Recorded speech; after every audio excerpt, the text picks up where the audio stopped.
만나면 좋은 친구 MBC.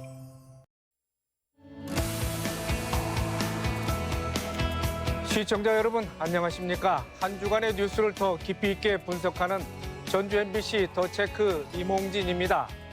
먼저 이슈 체크에서는 선거 브로커 재판 결과와 전북 자원봉사센터 선거 개입 의혹 짚어보고요.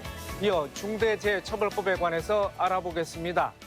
이슈 토론에서는 지리산 산악열차 사업과 관련한 찬반 입장 들어보겠습니다. 먼저 이슈 체크입니다.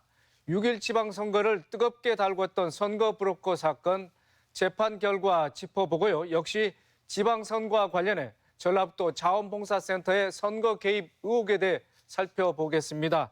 조수영 기자 나와 있습니다. 네, 조 기자. 이 시간 이슈 체크에서도 그동안 여러 번 다뤘는데요. 전주시장 예비 후보에게 인사권과 사업권 등을 요구한 선거 브로커 사건, 지난 17일이었죠. 예. 선거 브로커 2명에게 실형이 선고됐습니다. 어떤 의미가 있습니까? 예, 말씀하신 대로 재판부는 선거 브로커 2명 모두에게 공직선거법 위반 혐의로 징역 1년 6개월 실형을 선고했습니다. 앞서 검찰이 구형한 형량인 2년 6개월보다는 짧은 형량인데 그렇다면 소위 솜방망이 처벌이냐 또 그렇게 볼 수는 없을 것 같습니다.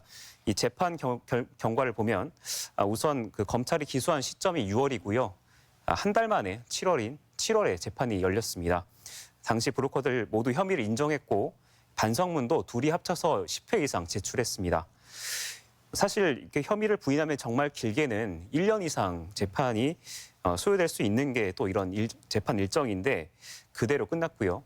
이렇게 혐의를 인정하고 반성하면은 또 재판부도 통상 형량을 깎아주거나 집행유예 선고를 내리는 사례들도 있는데 이런 재판 관행에 비춰보면 그리고 대법원 양형 기준에 비춰보면 비교적 엄단히 내려졌다고도 볼 수 있습니다. 특히 이제 선거법은 선거에서 이익을 주고받는 행위보다 이익을 요구하는 행위를 더 무겁게 처벌하고 있거든요. 재판부가 금권에 기반한 낡은 선거 문법으로 선거의 공정성을 심각하게 훼손했다. 이렇게 선거 브로커들을 질타하기도 했었는데 과연 이게 어떤 사건이었는지 함께 저도 취재를 했던 입장으로서 의미를 정리해 볼 수 있는 그런 시간이 됐던 것 같습니다. 네, 그런데 녹취록에는 정치인과 또 특정 업체 이름이 거론됐습니다만은 그 실체는 밝혀지지 않고 있습니다. 명확한 증거가 나오지 않았기 때문인 것 같은데요. 예, 맞습니다. 녹취록 공개된 녹취록을 들어보면은 브로커들이 건설 업체에서 끌어온 자금을 바탕으로 선거 조직을 운영하겠다 이런 대목이 있거든요. 그렇다면 정말로 건설사들이 이 브로커와 어느 정도 유착 관계가 있었고 실제 선거 자금을 마련하기 위해서 어느 선까지 행동이 옮겼는지 이런 부분들이 규명되는 게 필수였습니다.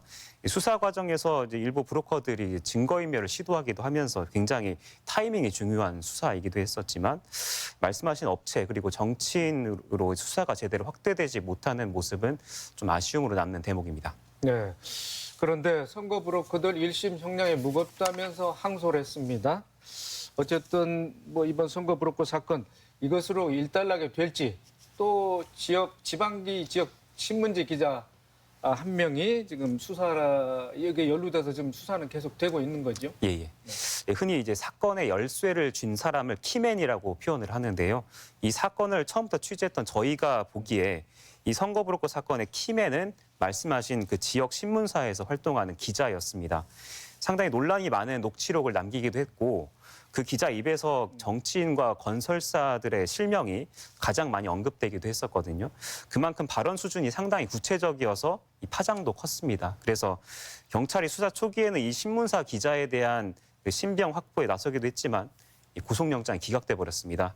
그래서 풀어나가야 할 게 많은 수사 실타래가 꼬이면서 사건 수사가 난항에 빠진 것 아니냐 이런 해석도 나왔습니다. 네. 이번에는 전북 자원봉사센터 선거 개입 의혹 짚어볼까요? 자, 사건의 좀 전말을 좀 말씀해 주시죠. 이 전라북도 보조금으로 운영되는 전북 자원봉사센터 이름이 그 지역 언론에 거론되기 시작한 건 지난 지방선거를 앞둔 4월이었습니다. 경찰이 처음으로 압수수색을 했는데 당시에는 일부 직원들의 횡령 의혹을 조사하기 위한 목적 아니냐 이렇게 해석을 했었는데 나중에 알고 봤더니 여기에 더불어서 이 압수수색 과정에서 사실 법적으로 있어서는 안 될 그 더불어민주당의 입당 원서가 무더기로 발견이 되면서 좀 현재까지 이 넉 달이 넘도록 파장이 이어지고 있는 상황입니다. 네. 공무원들 물론 정치적으로 중립을 지켜야 되고 선거법을 위반해서는 안 되는데 특정 정당의 당원 명부를 조직적으로 관리해왔다. 뭐 사안이 심대하다 할 수밖에 없는데요. 예, 그렇습니다. 그 경찰은 공무원들이 민주당 도지사 경선에 활용할 목적으로 만여 명의 당원 명부를 정치와는 아무런 관련이 없는 이런 자원봉사센터에서 관리한 것으로 보고 있는데요. 그렇다면 누가 이런 일을 벌였는가가 가장 중요한데 현재 전북도청에서 이 자원봉사 업무를 담당한 팀장급 공무원 한 명이 가장 먼저 구속이 돼서 지금 현재 재판을 앞두고 있는 상황이고요. 이후에 이제 수사가 급물살을 타면서 이 전현직 공무원 10명을 포함해 29명이 입건돼 있습니다.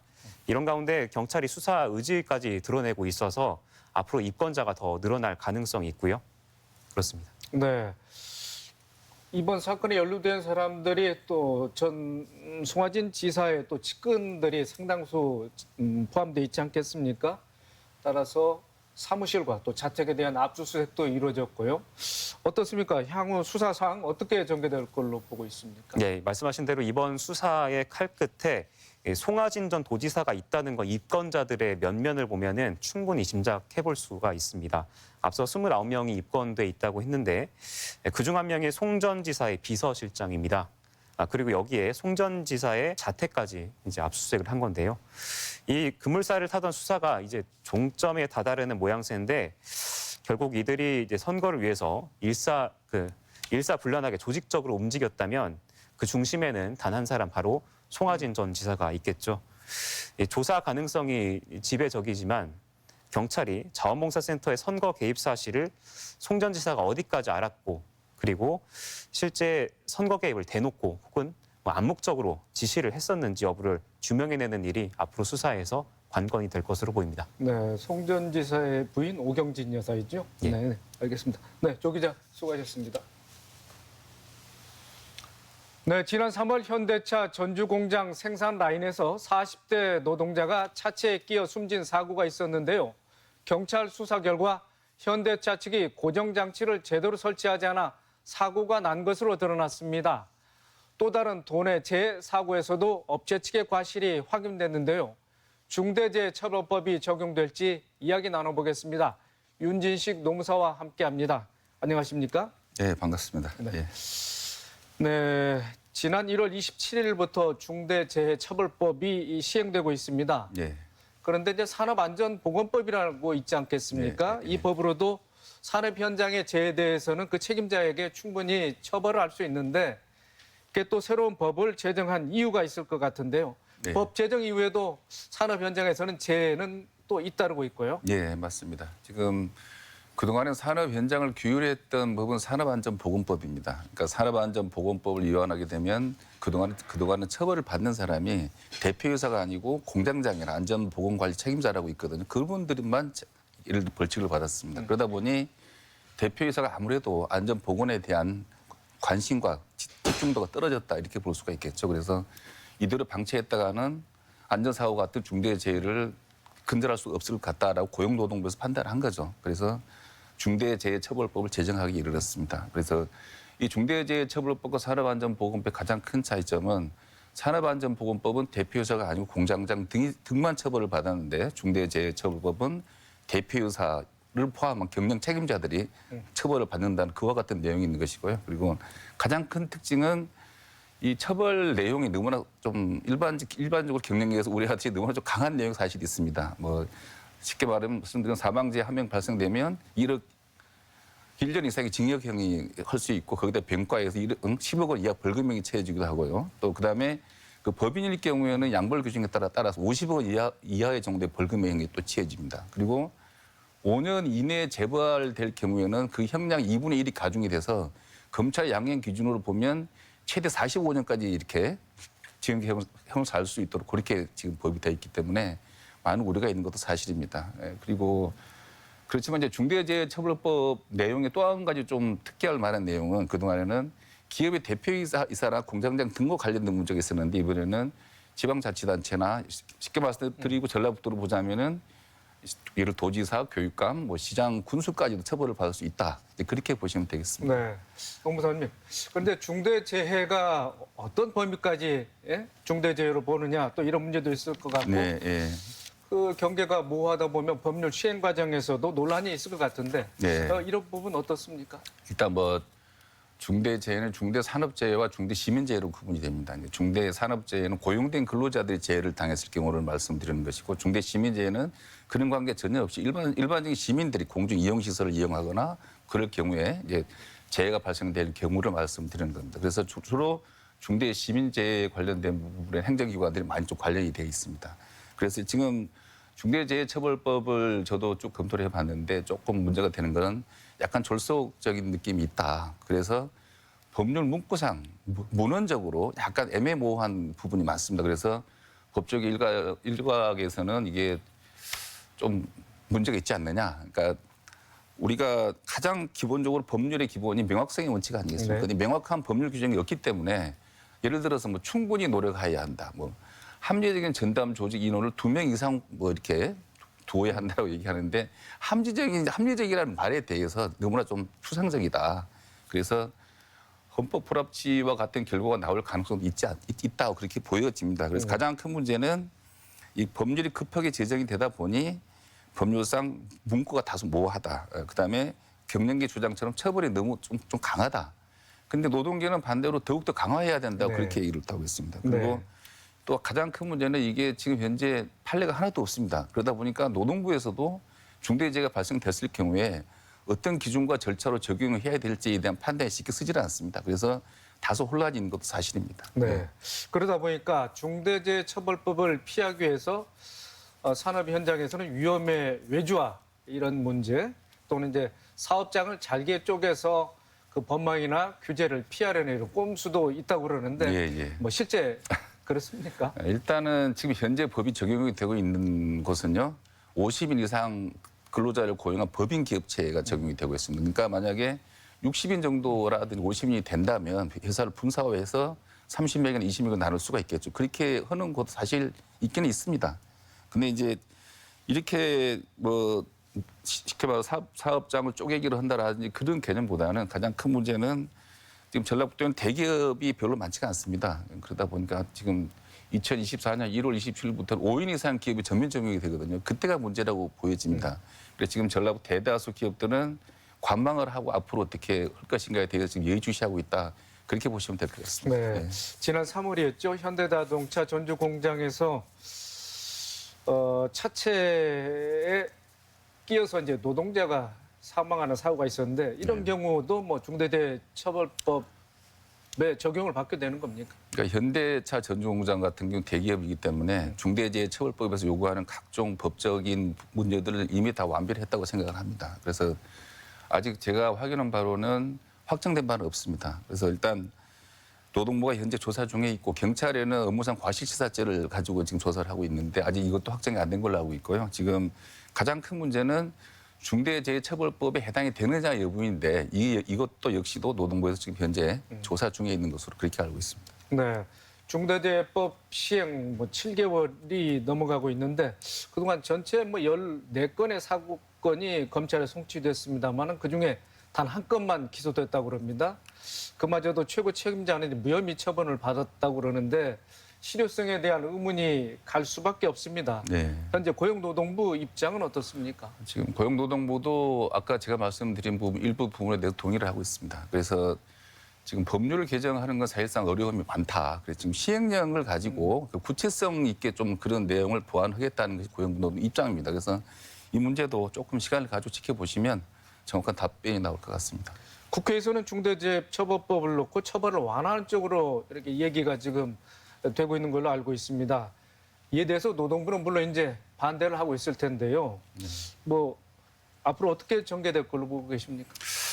지금 국회는 어찌됐든 법률 개정을 하는 곳인데 법률 개정하는 곳인데 지금 다수당이 민주당이지 않습니까? 그런데 민주당 쪽은 제가 봤을 때 중대재해처벌 계속 유지하거나 확실하게 좀 실효성 있게 하려고 하는 의지를 가지고 있다고 보여진다면 국회에서 이게 쉽게 그렇게 개정이 되리라고 보기는 저는 어렵지 않는가 이렇게 생각하고 있고요. 어찌되었든 이 시대 사회 자체가 중대재해처벌법을 제정하게 그 과정을 살펴보면 목적과 방향은 옳다고 생각합니다. 그래서 시간을 가지고 보완을 하다 보면 소기의 목적을 달성하지 않을까 그렇게 생각을 합니다. 네.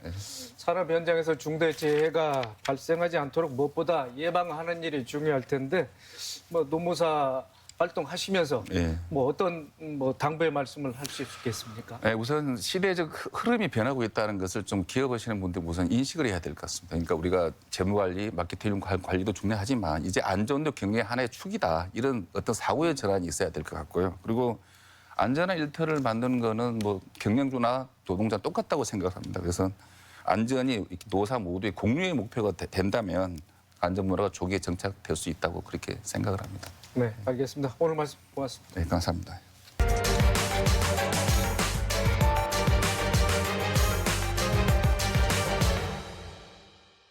이슈 토론 시간입니다. 남원시가 지리산 산악열차 사업을 추진하고 있는데요. 지난 6월 24일 1차 공모에 선정되면서 사업이 속도를 낼 것으로 보입니다. 그런데 지역 발전의 원동력이 될 것이라는 찬성 의견과 환경 파괴 이유 등을 들어 반대하는 입장이 극명하게 나뉘어 있는데요. 오늘 이슈 토론에서 찬반 의견 들어보도록 하겠습니다. 남원시 관광과 친환경 전기열차 TF팀 홍동원 팀장, 지리산 산악열차 반대대책위원회 이주원 위원 두 분 모셨습니다. 안녕하십니까? 안녕하십니까? 네. 홍 팀장님, 지리산 산악열차는 어떤 방식으로 구동하고 이런 사업을 도입하게 된 배경 좀 설명을 해주시죠. 네.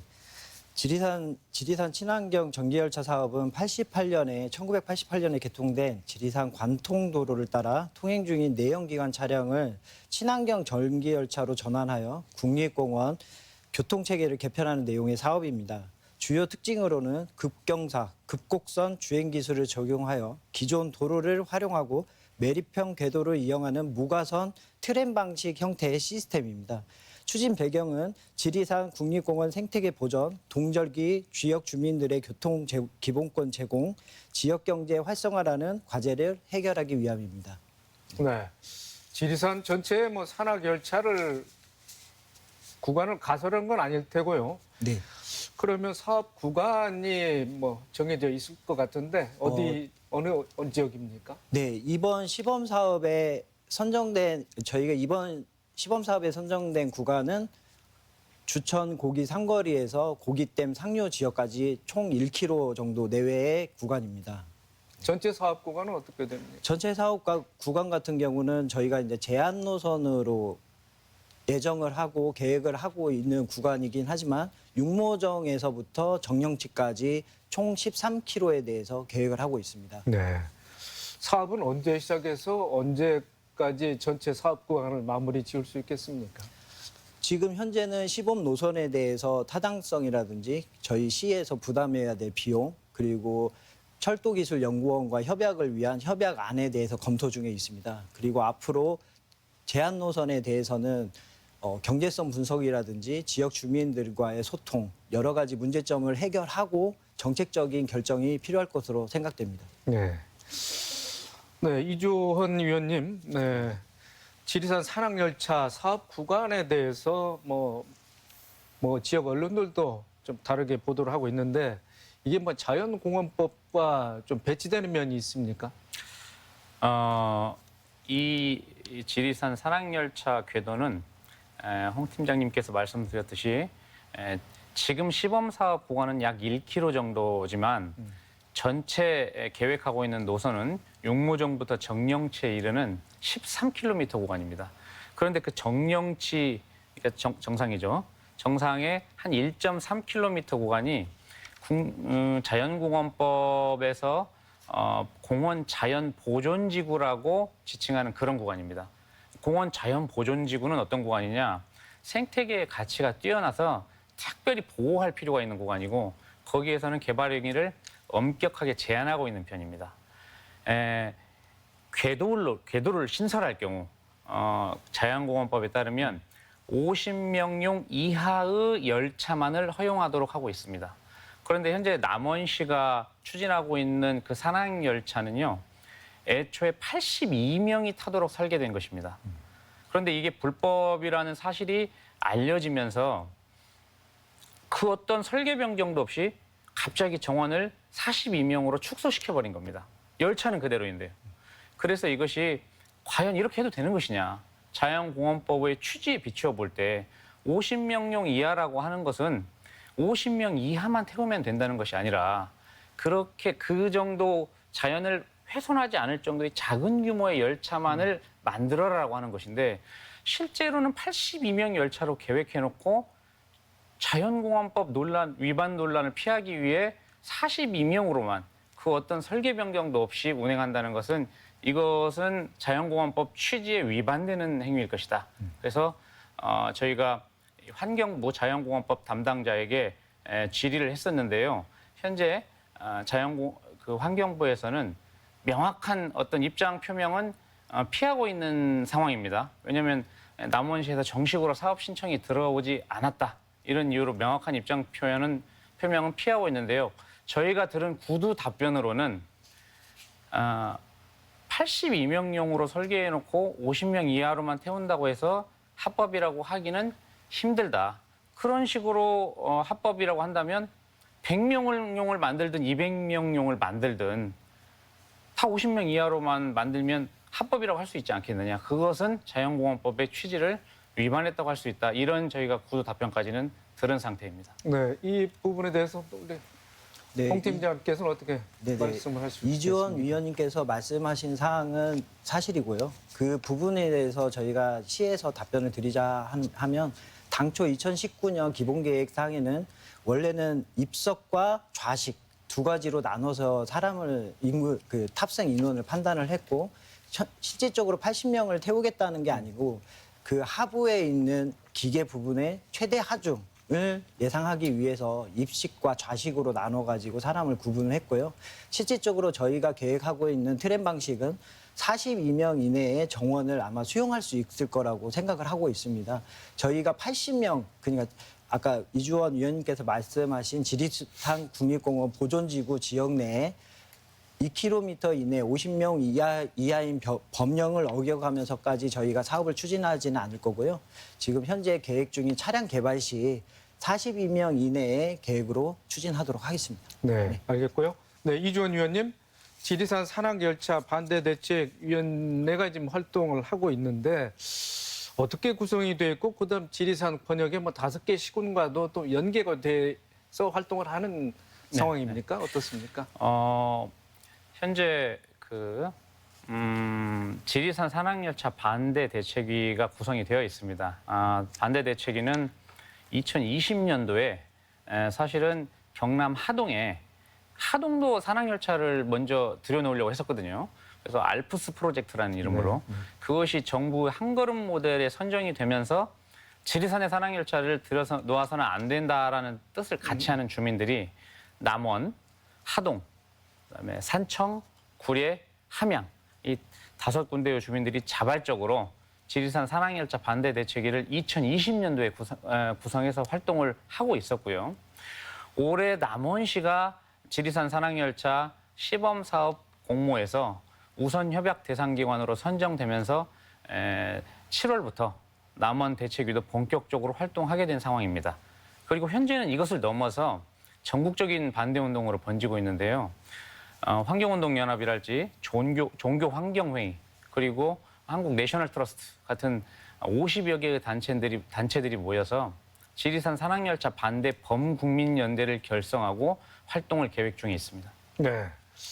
남원시나 또 지역경제계에서는 지역경제를 견인할 수 있는 아주 획기적인 사업이다 이렇게 주장하고 있는 반면에 네네. 또 시민 환경단체는 생태계 파괴와 직결돼 있다. 그래서 좀 구체적으로 좀 반대하는 이유를 좀 설명을 해주시죠. 지금 남원시가 산악열차를 도입하려고 하는 목적은 홍 팀장님께서 말씀하셨다시피 3가지입니다. 첫 번째는 산간 지역 주민들의 교통 기본권을 개선시켜준다. 두 번째는 생태적이다. 친환경 운송수단이다. 그다음에 세 번째는 관광 수익을 통해서 지역 경제를 활성화시킬 수 있다. 이것인데 저희 대책위에서 분석한 바로는 이 세 가지 주장 모두 사실이 아니거나 근거가 희박하다. 이렇게 생각하고 있습니다. 이제 그 구체적인 내용에 대해서는 차근차근 제가 말씀드리도록 하겠습니다. 네. 그러면 홍 팀장님, 네. 지역 경제에 활력을 더할 수 있을 것이다. 네. 그 효과는 어떻게 보고 있습니까? 우리시가 친환경 전기열차 사업에 기대감을 갖는 이유 중에 하나는 국내 최초로 시도되는 산학형 트램 모델로서 타 지자체의 모범 사례가 될 수 있을 거라고 생각하고요. 그리고 타 지자체에서 모방할 수 없는 천혜 자원인 지리산이라는, 그리고 지리산을 관통하고 있는 현재 다니고 있는 지방도로를 활용한다는 이런 친환경적이라는 부분에 가장 강점이 있다고 생각합니다. 그리고 만약에 저희가 지금 현재는 11월부터 2월까지 혹은 3월까지 그 도로를 다닐 수가 없는 게 사실이거든요. 근데 눈이 많이 왔을 때 진짜 지리산 정령지에서 보는 설경을 기본 교통권에 대한 약자들이 그 트램을 이용해서 천혜 자연을 공유할 수 있다고 하면 그 또한 국가 차원에서 꼭 이루어져야 할 일이라고 생각합니다. 네. 이 의원님, 지리산 남원시에서는 이제 친환경 전기열차라고 이렇게 명명하고 있지만은 반대 대책위에서는 지리산 산악열차라고 했습니다. 네. 친환경이 아니다 이런 말씀인데 자, 이 부분 어떻게 근거를 말씀하실 수 있겠습니까? 지리산 친환경 전기열차라고 얘기하고 있고 사실 이 지리산 친환경 열차를 도입하려고 하는 가장 큰 이유는 교통이 통제되어서 다닐 수 없었던 지리산의 눈 덮인 지리산, 그 설경을 관광하자는 것이 사실상의 가장 큰 주된 이유입니다. 그런데 눈 덮인 지리산을 뚫고 산악열차가 다니려면 결빙이 되지 않습니까? 눈이 덮여서. 그러면 선로에 눈이 쌓이거나 얼음이 열기 때문에 이것을 해빙시키기 위해서 선로에 열선을 깝니다. 그 열선을 작동시켜가지고 해빙시키고 그 위로 산악열차가 다니는 거거든요. 그러면 사실상 교통이 통제되어서 눈에 덮여있던 지리산은 그야말로 가장 편안히 쉴 수 있던 지리산의 유일한 시기인데 그 시기마저도 궤도를 깔고 거기다 열선을 심어서 눈 덮인 지리산의 13km를 갖다가 이 기후위기 시대에 지구가 끓어오르는 이 기후위기 시대에 달구어 놓는다는 것은 그게 어떻게 친환경이라고 할 수 있겠느냐. 뿐만 아니라 산악열차는 일반적인 열차와 달리 강철 톱니기어 방식으로 운행을 합니다. 그러니까 밑에 톱니를 심어놓고 산악열차에도 톱니가 있어요. 이것이 서로 맞물리면서 주행을 하는데요. 거기서 생기는 소음과 진동이 만만치 않습니다. 그래서 이 육모정에서 정령시에 올라가는 구간은 산악열차가 다니지 않더라도 매년 산사태가 많이 일어나는 곳입니다. 매년 일어나요.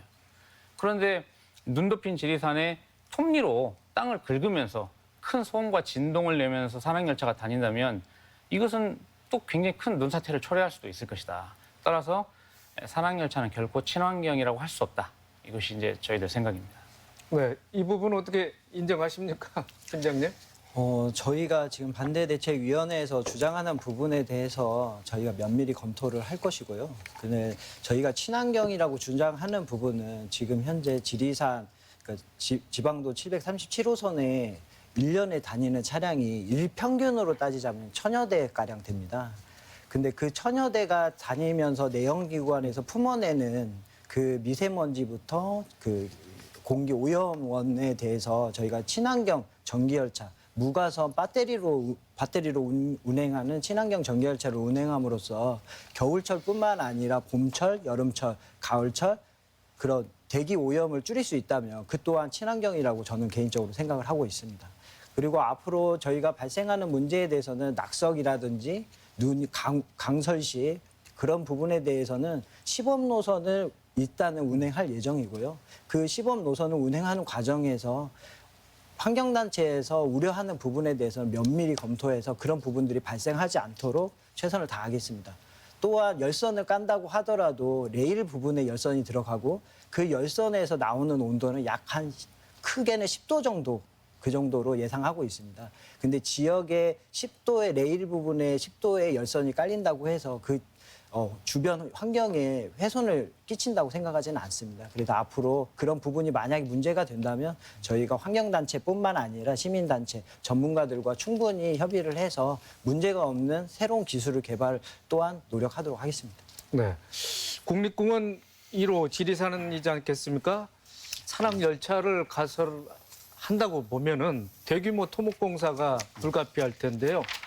그렇다면 자연 훼손도 있다. 그런 영향도 받을 것 같고요. 네. 네. 어떻게 보십니까?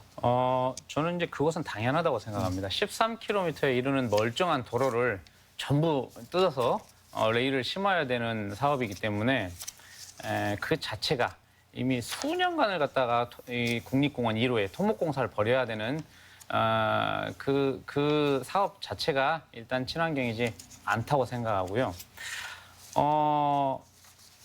이 남원시에서는 추가적인 산림 피해를 발생시키지 않기 위해서 기존 도로를 이용해서 개설하겠다라고 얘기를 하고 있습니다. 그런데 이제 저희 대책위에서는 이것도 사실이 아닐 것이다라고 생각하고 있습니다.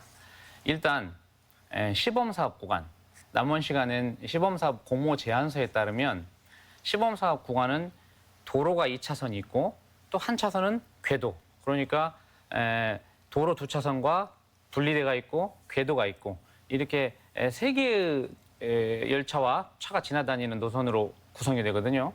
그리고 그 옆에 기럽개까지 최소 10.5m의 폭을 확보해야 된다고 적혀 있습니다. 그래서 저희 대책위가 시범사업 구간에 가서 실측을 해봤습니다. 그랬는데 그 시범사업 구간 1km 안에 10.5m의 폭을 만족시키는 도로가 거의 없습니다. 대부분의 구간이 8, 9m. 따라서 시범사업 구간만 공사를 하려고 하더라도 적게는 수십 센티미터에서 길게는 2m 정도까지 도로의 폭을 넓혀야 됩니다. 그러면 추가적인 산림 피해는 피할 수 없다. 저희는 이렇게 보고 있습니다. 네. 기존에 개설되어 있는 도로를 활용한다. 이런 사업 계획이지 않겠습니까? 네, 그런데 맞습니다. 이제 이 위원 말을 들어보면 또 도로를 대체도를 또 내야 된다. 이런 얘기인데 네, 맞습니다. 어떻습니까? 네, 위원님께서 말씀하신 사항이 맞고요. 저희가 현재 시범 노선 같은 경우에는 기존에 방금 말씀드렸던 것처럼 지방도 737호선에 대해서 통행을 양방향 통행을 하는 상태에서 저희가 가설 트램을 설치를 할 수밖에 없습니다. 그러다 보니까 일부의 자연 훼손, 산림 훼손은 불가피하는 게 사실이고요. 그 부분을 최소화하기 위해서 저희가 예정하고 있는 사업 노선에 대해서 연장을 조금 줄여서라도 그 산림 훼손을 최소화시키려고 합니다. 근데 이번 시범 노선을 제외한 향후 정책 결정이 꼭 향후 필요하겠지만 만약에 저희 남원시에서 제안했던 전체 노선에 대해서는 기존의 도로를 활용해서 분명히 가설을 할 예정이고요. 시범 노선의 경우에만 부득이하게 지금 현재 있는 도로교통법이라든지 여러 가지 법령에 따라서 가설을 할 수가 없기에 분명 그 부분은 훼손 일부가 될 것 같습니다. 또 환경단체 주장 가운데 하나가 그동안 200~300억을 투입해서 반달 가슴곰 복원 사업을 대대적으로 추진해 왔는데 이 사업이 지금 무위로 돌아가지 않을까 이렇게 우려하는 목소리도 내는 것 같습니다. 네, 정부가 약 한 280억 정도를 들여서 멸종해가는 반달 가슴곰 개체를 복원하기 위한 사업을 진행을 했고요. 그 반달 가슴곰이 현재 지리산에 살고 있습니다. 지리산에서 저쪽 멀게는 경상도까지 왔다 갔다 하면서 이제 그 반달 가슴곰에는 칩이 심어져 있기 때문에 그 이동 경로를 갖다가 추적할 수가 있거든요. 그 추적 경로를 보면 산악열차가 통과하는 지역 인근에서 반달 가슴곰이 서식하고 있는 게 확인이 되었고요. 심지어는 열차 궤도 근방에 반달 가슴곰의 동면굴까지 존재하는 것으로 알려져 있습니다. 따라서 이 톱니바퀴의 이 감철 톱니기어 방식으로 운행하는 꽤나 큰 소음과 진동을 유발시키는 산악열차는 반달 가슴곰이 그 지역에 살지 못하도록 이 서식지를 파괴하는 원인이 될 것이다. 충분히 그럴 것이다. 저는 그렇게 생각하고 있고요. 뿐만 아니라 서 회장님 혹시 그 표범 장지뱀이라는 생물에 대해서 들어보셨습니까? 뭐 생소합니다. 네, 생소하시죠. 무산세족제비 또는 새호리기 굉장히 생소하실 겁니다. 이 제가 지금 말씀드린 동물들을 포함해서 무려 40여 종의 멸종 위기 야생 생물이 지리산에 서식하고 있는 걸로 알려져 있습니다. 이 큰 소음과 궤도, 소음이 어느 정도냐면요. 현재 측정한 바로는 산악열차의 외부 소음이 90데시벨을 넘는 걸로 알려져 있습니다. 사람의 경우 80데시벨이 넘는 소음에 지속적으로 노출이 되면 소음성 난청이 생깁니다. 그리고 산악열차의 중량, 아무것도 태우지 않은 공차 중량만 해도 46톤입니다. 그 46톤이 톱니를 통해서 땅을 긁으면서 지나가기 때문에 이 소음과 진동에 민감한 멸종위기 야생생물들의 서식지를 파괴하는 원인이 될 것이다. 저희는 그렇게 생각하고 있습니다. 팀장님, 네. 그 남원시에서는 이제 지리산 그 정령지 주변에 거주하는 주민들의 이동의 네. 표지를 위해서 네. 이 사업을 추진하는 그런 네, 네. 일환도 있다 이렇게 네, 맞습니다. 말씀을 하시고 환경단체에서는 네. 오히려 주민 교통권을 침해한다 네, 네. 이렇게 주장하고 있는데 네. 어떤 입장입니까? 현재 사업 대상지는 동절기 5개월간은 폭설 결빙으로 인해 차량 통행이 통제되고 있습니다. 근데 서두에 말씀드렸듯이 지리산 친환경 전기 열차의 시스템은 유럽에서 흔히 볼 수 있는 그러니까 차량과 트램이 병행해서 운행하는 그런 방식으로 운영을 할 예정입니다.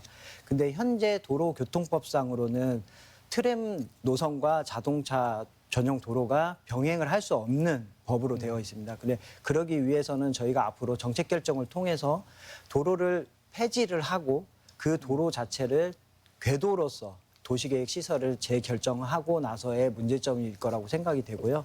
그 전에 저희 그 주민 통행에 불편함이 있다고 하면 그 불편함이 어떤 점인지를 찾아서 그 부분 또한 보완해서 사업을 진행하도록 하겠습니다. 네. 사업이 추진됐을 경우에 경제적 기대 효과는 어떻게 분석이 돼 있습니까? 저희가 현재 분석한 결과로는 고용 인원은 약 1,000여 명 정도 생각을 하고요. 그 유발되는 기대치료 예산 수입으로는 한 2천억 정도 생각을 하고 있습니다. 근데 이것은 방금 아까도 말씀드렸지만 단순 예측이라는 수치이고요. 저희가 앞으로 만약에 본 노선에 대해서 정말 앞으로 진행을 하고자 하는 의지와 그리고 정책적 결정이 뒷받침된다면 이런 부분에서는 예비 타당성 분석이라든지 현지 여건에 대한 조사가 세밀히 다시 시행돼야 할 예정이고요. 그에 따른 시에서는 방침을 앞으로 결정해서 나아가도록 하겠습니다. 네.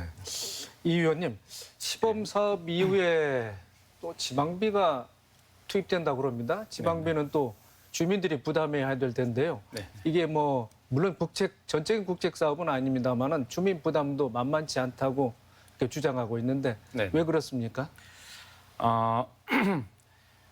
이 시범 사업의 역사를 보면 최초에는 남원시에서 이 산악열차 사업을 이제 국책 사업으로 진행하려고 했었습니다. 왜냐하면 국책 사업으로 진행하지 않을 경우에 남원시가 운영을 떠맡을 경우 그 운영이 적자가 날 경우에 지게 될 남원시의 세금 부담이 워낙에 우려됐기 때문인데요. 이 사업이 진행되면서 국가에서 이 세금을 확보하기 어려우니까 현재는 시범 노선 외에 연장 노선, 나머지 12km에 해당하는 건 전부 민자 유치라든가 아니면은 지자체의 세금으로서 사업을 진행하려고 계획이 바뀌어버렸습니다. 따라서 총 사업비가 약 1,100억 정도 예상하고 있는데요. 저희는 이것도 더 추가될 거라고 생각은 합니다만 어쨌건 예상은 1,100억인데 그 대부분의 비용을 시범사업 구간을 제외한 대부분의 비용을 지자체에서 부담을 해야 됩니다. 그리고 이 남원시가 2019년도에 낸 용역 보고서를 보면요. 이 재무성 분석이 나와요.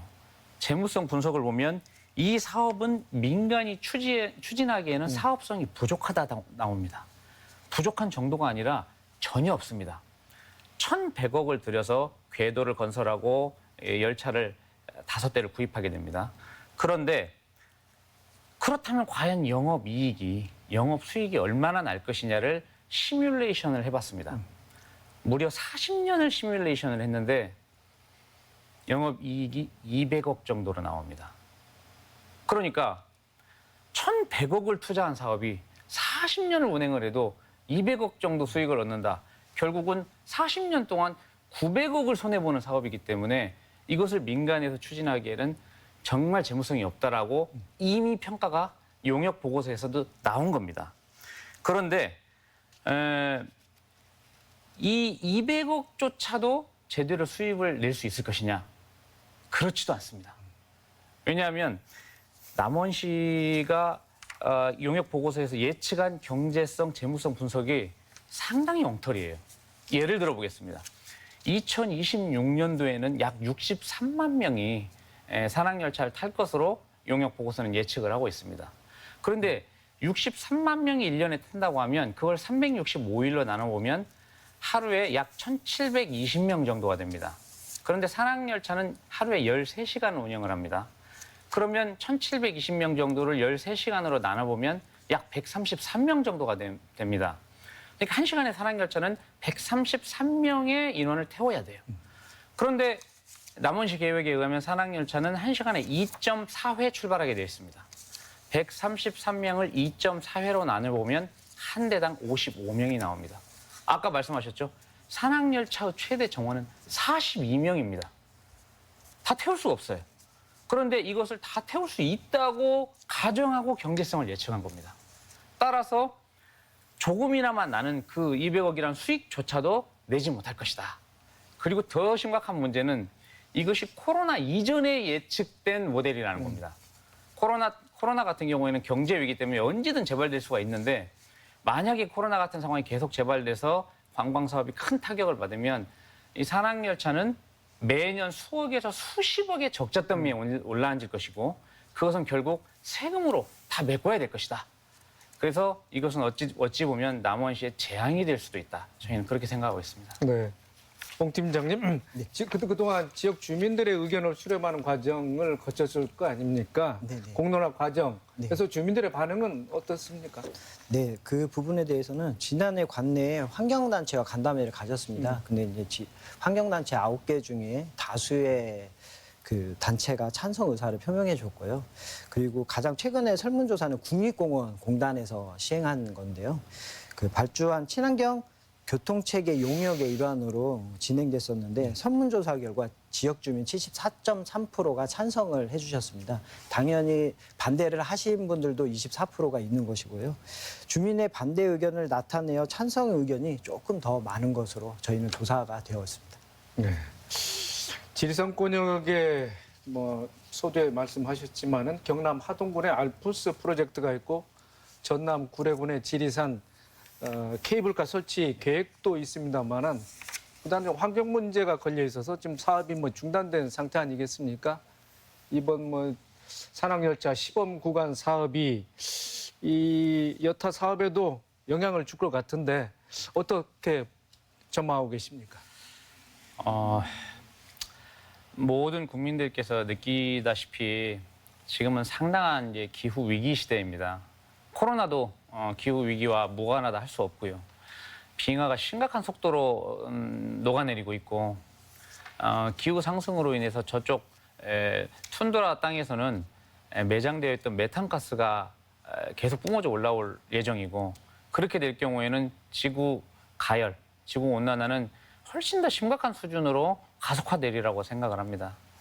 이런 기후 위기 시대에 산악열차, 이 산의 땅을 도로를 뒤집어 엎는 1,000억짜리 산악열차 사업을 시행한다는 것은 정말로 시대착오적인 사업이라고 생각을 하고요. 만약에 이 시범 사업이 강행되어서 다른 지자체의 산악열차나 케이블카 사업도 추진 동력을 얻어서 이 개발 사업이 일제히 재개가 된다면 저는 이 시대 앞에 남원시가 큰 죄를 짓는 것이 아닌가 그렇게 생각하고 있습니다. 그렇게 되지 않기만을 간절히 바랄 뿐입니다. 네. 홍 팀장님, 남원시가 산악열차 1차 공모 협상자로 이미 선정이 돼 있고 사업을 뭐 착수할 것 같은데 네. 또 토론을 마칠 시간이 다 돼서 그렇습니다만 네. 앞으로 사업을 어떻게 꾸려 나가실 것인지 남원시 입장을 좀 말씀해 주시죠. 네, 지금 현재 남원시는 10년 전부터 이 남원이 보유하고 있는 자연 환경인 지리산을 관광 자원으로 활용하고자 열정을 다해서 달려온 게 사실입니다. 그리고 앞으로 이번 6월에 선정된 공모 사업을 위해서 현지 여건을 면밀히 검토할 예정이고요. 그 면밀히 검토된 데이터를 가지고 행정 절차 및 주민 의견을 청취하도록 하겠습니다. 의견을 청취한 후 철도기술연구원과 업무 협약을 추진할 것이고요. 협약 추진 후 시범 사업을 2026년까지 시행할 예정입니다. 네, 이 위원님 전면 백지화를 주장하고 있습니다만은 어떻게 대화의 여지라든지 또는 뭐 개선책을 어떻게 제시할 수 있겠습니까? 저는 이제 이런 말씀을 드리고 싶습니다. 10여 년 전부터 지리산은 기후이기 때문에 예전의 지리산이 아닙니다. 예전에 눈이 허리까지 쌓여서 그 눈을 헤집고 다녀야 됐던 그런 지리산의 설경은 더 이상 보기 힘듭니다. 눈이 내리질 않고 있어요. 내려도 금방 녹아버립니다. 남원시에는요, 또 다른 겨울 축제가 있습니다. 지리산 바래봉 눈꽃 축제인데요. 그 눈꽃 축제의 현황을 보면 눈이 내리지 않아서 눈썰 매장이 만들어지지 않습니다. 그래서 축제 개장을 지연해야 되는 사태가 발생하고 홍보물을 다시 제작해야 되고 왔던 사람들은 볼 곳이 없어서 인터넷에 부정적 댓글을 달고 그래서 지리산 이 바래봉 눈꽃 축제가 이 존폐의 위기에 와 있습니다. 저는 지리산 산악열차가 미래를 보여준다고 생각해요. 이 기후 위기 시대에 설경 관광, 그 옛날의 영광을 꿈꾸면서 설경 관광을 목적으로 산악열차를 도입하려고 하는 것은 굉장한 시대착오적인 사업일 것이다. 그리고 남원시가 주장했던 친환경, 교통기본권, 경제성, 제가 말씀드렸다시피 모두 사실이 아니거나 근거가 희박하다. 대충 땜질해서 정당성이 얻어지는 사업이 아니다 생각하고요. 저는 전면 백지화하는 것이 답이라고 생각합니다. 네. 오늘 두 분 말씀 고맙습니다. 네, 감사합니다. 지리산 산악열차 사업은 사실 남원시만의 문제가 아닙니다. 전라북도 전체 관심사이고 또 지리산 권역의 다른 시군에도 영향을 주는 사업인 만큼 충분한 논의 과정이 필요하고요. 개발과 환경이라는 논리 충돌 속에서 해법을 찾아가는 과정도 중요할 것입니다. 더 체크 오늘 순서 여기서 마칩니다. 시청해주신 여러분 고맙습니다.